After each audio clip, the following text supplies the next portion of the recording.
Herkese tekrardan merhabalar. Kanalıma ve mutfağıma hoş geldiniz. Hamur açmasını bilmeyenlerin bile kolaylıkla yapabileceği çok lezzetli bir tatlı tarifi vermek istiyorum bugün sizlere. Tarifimize ilk olarak hamurumuzu hazırlayarak başlayalım. 50 gram yumuşak tereyağının üzerine 1 çay bardağı sıvı yağ, 1 çay bardağı yoğurt, 1 tam yumurta, yarım çay bardağı nişasta, 1 yemek kaşığı sirke, yarım paket kabartma tozu, 1 fiske de tuz ekleyelim. Tüm malzemeyi homojen olana kadar karıştıralım. Azar azar un ilavesi yaparak yumuşak, ele yapışmayan bir hamur yoğuralım. Toplamda 2,5 su bardağına yakın un kullandım.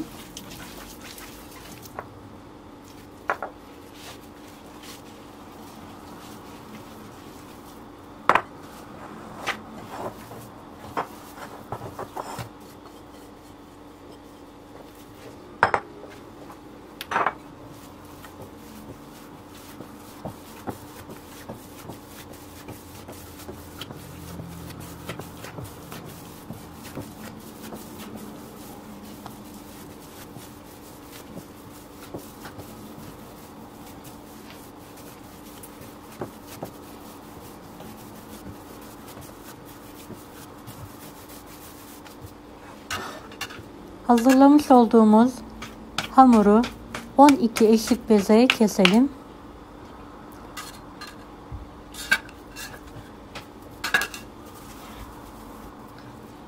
Hamurlarımızı yuvarlayalım.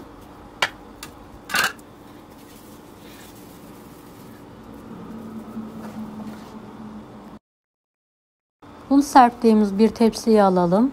Üzeri kapalı bir şekilde en az 1 saat dinlenmeye bırakalım.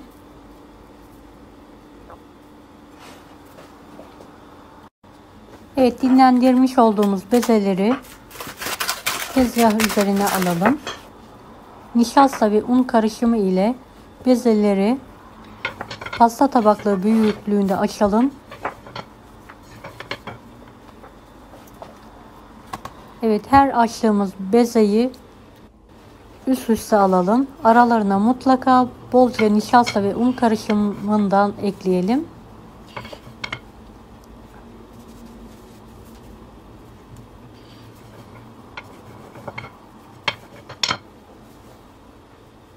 Evet, bezeler bitene kadar açmaya devam edelim.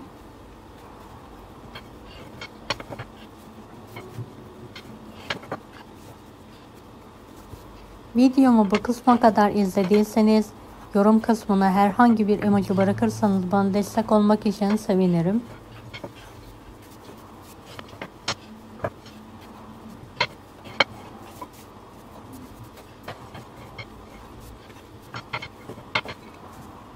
Evet, 12 bezeyi üst üste aldım.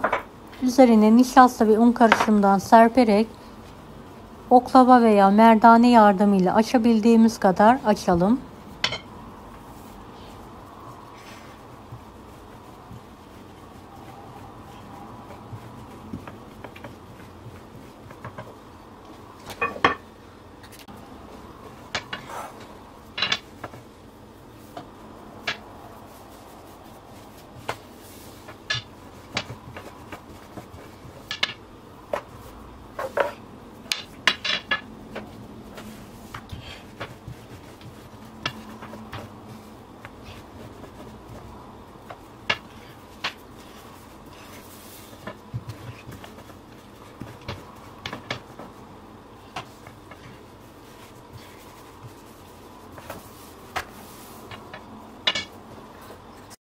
Evet, hamurumu incelttim, gördüğünüz gibi tam ortadan ikiye kesiyorum.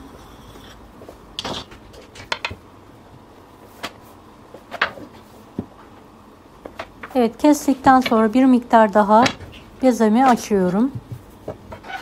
Ne kadar inceltirsek o kadar güzel baklava elde etmiş oluruz.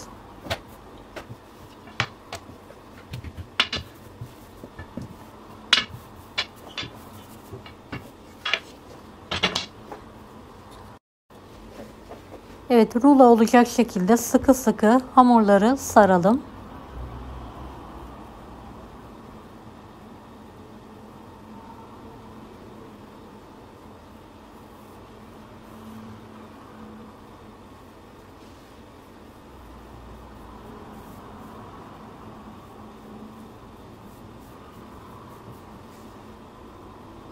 Evet, diğer hamurumuzu da aynı şekilde saralım.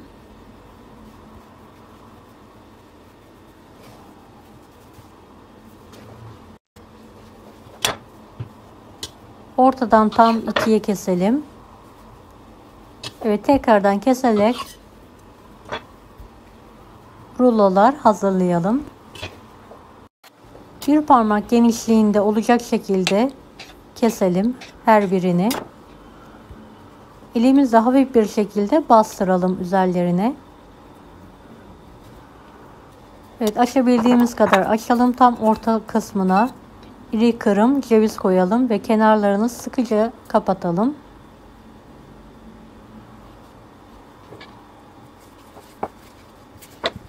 Evet, küçük bir merdane yardımıyla ruloları açalım. Ceviz koyarak kapatalım. Diğer ruloları da aynı şekilde keserek hazırlamaya devam edelim.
Evet, tatlılara şekil vermeye devam ediyorum. Her birini açtım.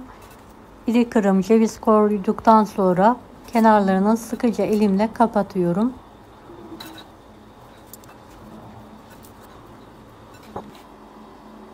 Evet, tatlılarım hazır. Fırın tepsisine almadan önce tekrardan kenarlarını sıkı sıkı kapatıyorum. Üzerine 250 gram tereyağını erittim.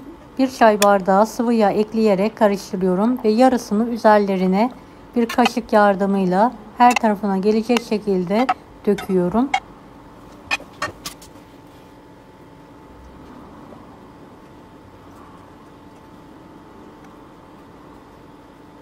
Önceden ısınmış 170 dereceli alt üst ayarlı fırının en alt rafına koydum. Üzerine bir tepsi kapatıyorum. 1 saat tepsi kapalı bir şekilde pişirmeye bırakıyorum. Şerbeti için 4 su bardağı içme suyunu geniş bir tencereye alıyorum.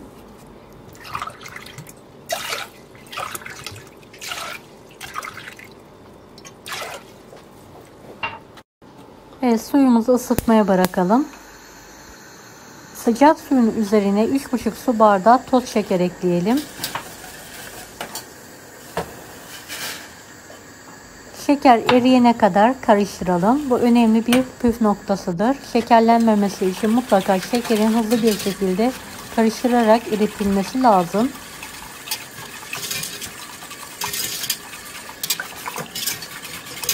Şeker eridikten sonra kendi halinde kaynamaya bırakalım.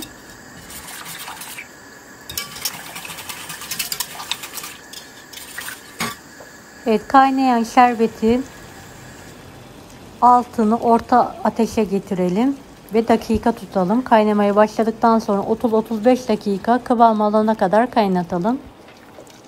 30 dakika sonra bir parça tereyağı, çeyrek limonun suyunu sıkalım ve karıştıralım.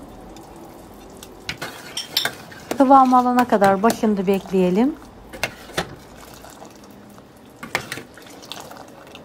Ağır ağır akmaya başlayan kıvam alan şerbetin altını kapatalım. Şekerlenmemesi için yarım çay bardağı soğuk su ekleyelim. Ve şerbetimizi ılıtmaya bırakalım.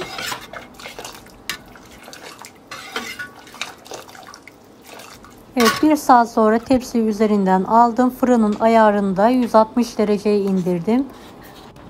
Ve biraz daha pişirmeye bırakıyorum. Toplamda 1 saat 40 dakika pişirdim. Kademeli olarak dereceyi düşürdüm.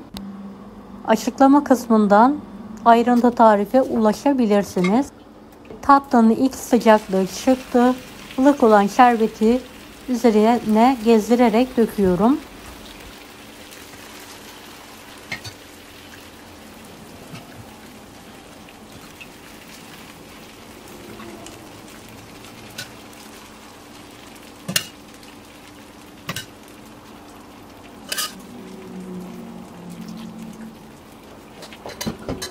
Şerbetin hepsini döktükten sonra tatlımızı soğuk bir odaya kaldırarak 1 saat şerbetin çekmesini bekleyelim.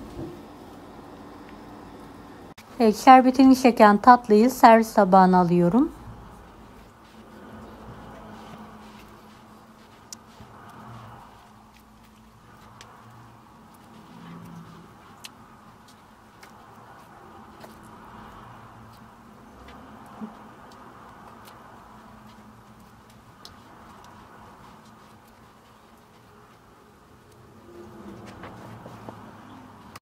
Üzerine Antep fıstığı serperek ikrama hazırlıyorum.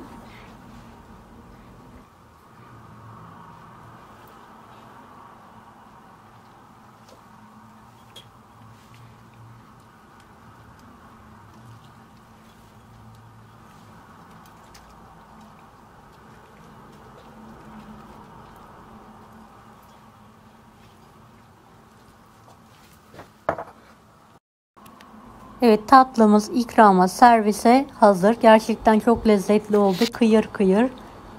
Mutlaka denemenizi tavsiye ederim. Bir tanesini bölerek işini de sizlere göstermek istiyorum. Her katı gerçekten ayrıldı. Çok lezzetli oldu. Deneyecek olanlara kolaylıklar dilerim. Kanalıma ücretsiz abone olmayı unutmayın. Bir dahaki videolarda görüşmek üzere. Allah'a emanet olun.